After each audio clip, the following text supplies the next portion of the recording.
We have sun dances around the country. And years ago, I'll tell you this, in 1973 there was one sun dance on Turtle Island. By 1969, one sun dance. By 1974 there was two. One at Crow Dog's Paradise and one on my reservation at my uncle's place. Then from there, even when it was outlawed at that time, we still carried it on. We had to protect it with armed guards, you know. And so people started coming and praying and seeing how powerful it was, how beautiful it was. And so they started asking, how can we do it over here? So my brothers, you know, my relatives, we started going in different directions to help nations around Turtle Island. So now we have sun dances from coast to coast, you know, border to border, way down South America. And so, yeah, those kind of things are happening. Doors are opening. People's minds are opening. Hearts are opening. And the work is speeding up. For the first time, too, last year we went overseas to Italy.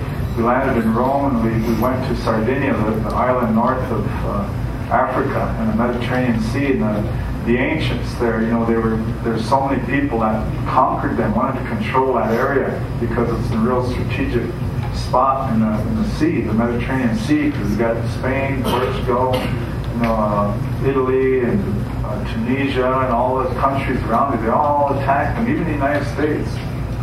But there, the ancients are, for the first time, they've allowed us to make contact with them. This coming fall, we're going to meet with the ancients. They had their doors closed. Nobody can penetrate. Wouldn't give any sacred knowledge to anybody. But last year, I went there with 3 relatives from here, and we didn't know that one of the sponsors that helped us get there was a descendant of the ancients, the traditional Sardinians. And they're not Italians, they're not Portuguese, they're their own culture. They're indigenous, and so they want to meet with us.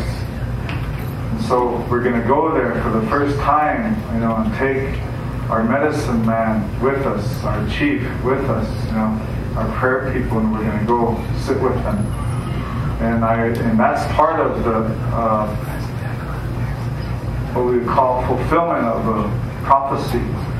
We were told that there was 2 brothers, you know, on the planet many, many millions of years ago that went their own separate ways. And you can imagine how the planet, the continental drift and things like that occurred. But the time would come when the 2 brothers would come back together and share their knowledge of what their experiences were on this earth to help Mother Earth. So we are where we're supposed to be at this time. Things are happening, they're speeding up. And so we need to get busier. We need to learn about the lessons, the foods, the medicines on the earth.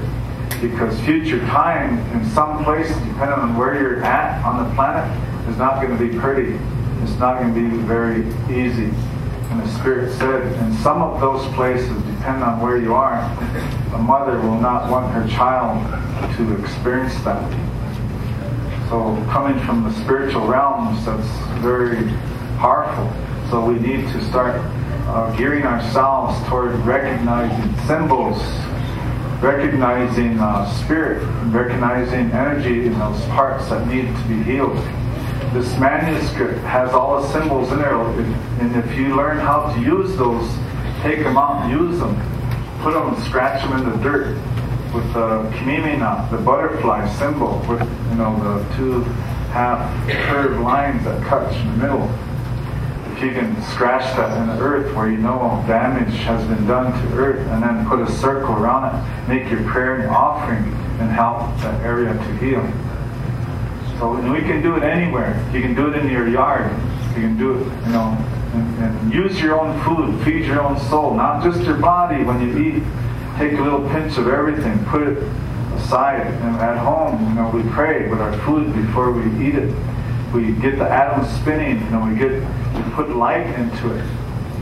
And true story, doing it for years and years, I never questioned, never thought nothing about it until I had two friends come from Spain and stay for 2 weeks with us. And we kept telling them, yeah, do this prayer. So they were doing it. And we took it out by the tree in the backyard. It's real dark, no light hits it. We put it there under the tree. The birds come. We, offer it to Earth for our own spiritual growth. And I was on a computer, and he comes running. Look. He didn't speak very good English, but man, he was excited. He went to the window and he looked out. He said, "Look, light," and right there, and then in the darkness of the night, all the food and the light was all radiating off of it. I said, see what you did?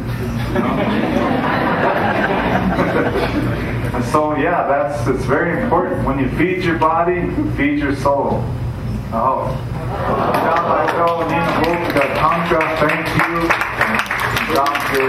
you.